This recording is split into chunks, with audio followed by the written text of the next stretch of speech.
Apa kabar semua? Terima kasih karena menonton channel Nazilin Unity. Tajuk berita hari ini dipetik daripada negaramerdeka.com. Panas. Bekas setiausaha politik Sanusi didakwa kerana rasuah. Apa yang jadi selepas ini? Kita akan nantikan. Bekas setiausaha politik kepada Menteri Besar Kedah Datuk Seri Muhammad Sanusi Maknur didakwa di Mahkamah Session di sini hari ini atas dua tuduhan, iaitu meminta dan menerima rasuah berjumlah RM400,000 membabitkan unsur nadir bumi RII di negeri itu. Tertuduh Muhammad Hilmi Abdul Wahab, 50 tahun, mengaku tidak bersalah atas dua pertuduhan yang dikemukakan di hadapan Hakim Suzana Hussein. Saya faham mengaku tidak bersalah, katanya. Mengikut pertuduhan pertama, Muhammad Hilmi didakwa meminta suapan wang tunai berjumlah RM250,000 daripada pengarah syarikat Kumpulan Perlombongan RII Sdn Berhad, Liana Mamat alias Khalid, 40 tahun, melalui Syed Muhammad Syed Aluvi, 34 tahun.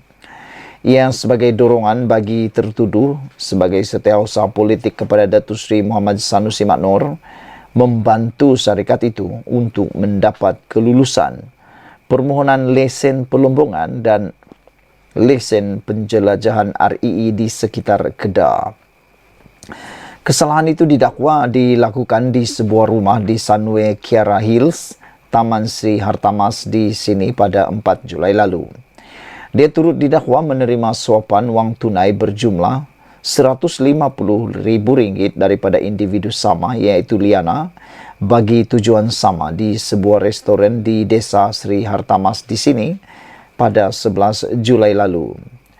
Pertuduhan mengikut Seksyen 16 dalam kurungan E Akta Suruhanjaya Pencegahan Rasuah Malaysia 2009 yang boleh dihukum di bawah Seksyen 24 dalam kurungan 1 Akta sama yang membawa hukuman penjara maksimum 20 tahun dan denda tidak kurang daripada 5 kali ganda jumlah atau nilai suapan yang menjadi hal perkara kesalahan itu jika suapan itu dapat dinilai atau berbentuk wang atau RM10,000 mengikut mana-mana yang lebih tinggi jika sabit kesalahan. Saudara-saudara sekalian, sejak kemarin hingga pada waktu ini, isu ini menjalar di mana-mana. Ianya berkaitan dengan bekas setiausaha politik Sanusi yang telah didakwa kerana rasuah yang terkait dengan RII. Ada netizen bertanya, apa yang akan jadi selepas ini kepada Sanusi? Tidak tahu, kita pun tidak tahu apa pula pendapat anda semua. Adakah Sanusi juga akan didakwa? Kita pun tak tahu.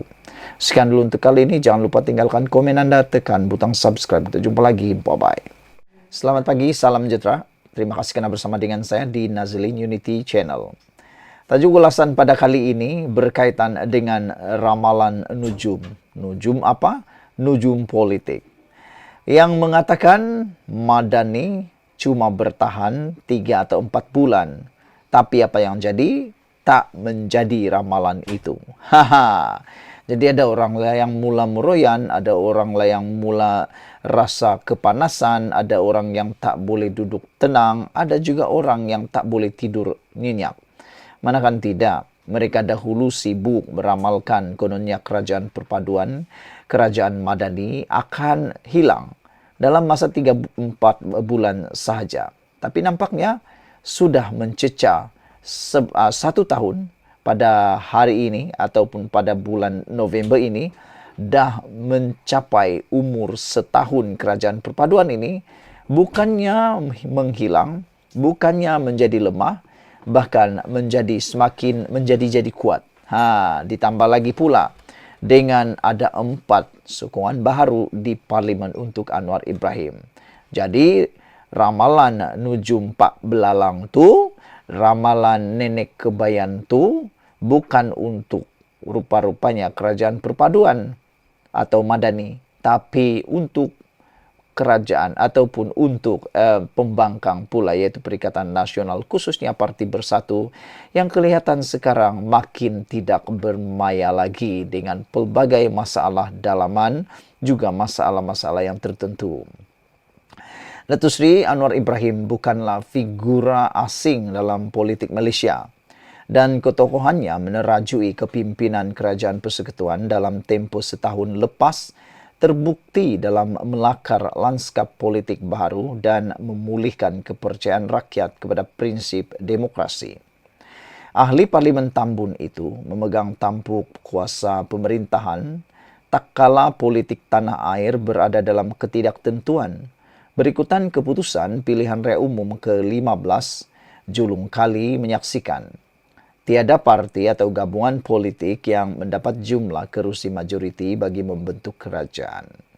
Kebijaksanaan Anwar yang memimpin Pakatan Harapan PH berjaya meyakinkan Barisan Nasional BN dan Parti Politik Gabungan Parti Sarawak GPS dan Gabungan Rakyat Sabah GRS untuk bersama-sama menyertai pembentukan kerajaan perpaduan sekaligus membawa kestabilan dan meredakan suhu politik serta melicinkan urusan pentadbiran Putrajaya. Penganalisis politik Mujibu Abu Muiz berkata dalam tempoh setahun ini, Perdana Menteri ke-10 itu berjaya memimpin kerajaan pusat tanpa tekanan politik keterlaluan maupun isu-isu berisiko yang mengganggu gugat pentadbiran negara. Kejayaan Anwar mengembalikan kestabilan politik bukan sahaja penting dalam meningkatkan keupayaan kerajaan, membawa lebih banyak kebaikan kepada negara, malah turut memulihkan kepercayaan rakyat pada sistem demokrasi yang sebelum ini dianggap sakit tenat, kata Pensarah Kanan Sains Politik Universiti Teknologi Mara UiTM dan fellow penyelidik Ilham Center itu kepada bernama. Mewarisi tampuk kepimpinan negara susulan gelora politik pasca pilihan raya umum ke-14 yang menyaksikan negara dipimpin 3 Perdana Menteri berbeza dalam tempoh kurang 4 tahun, pengerusi PH itu akhirnya atau awalnya dilihat berhadapan tugas sukar dalam mengemudi kestabilan bahtera kerajaan perpaduan. Ramai pemerhati politik serta penganalisis malahan pemimpin politik sendiri menjadi ahli nujum.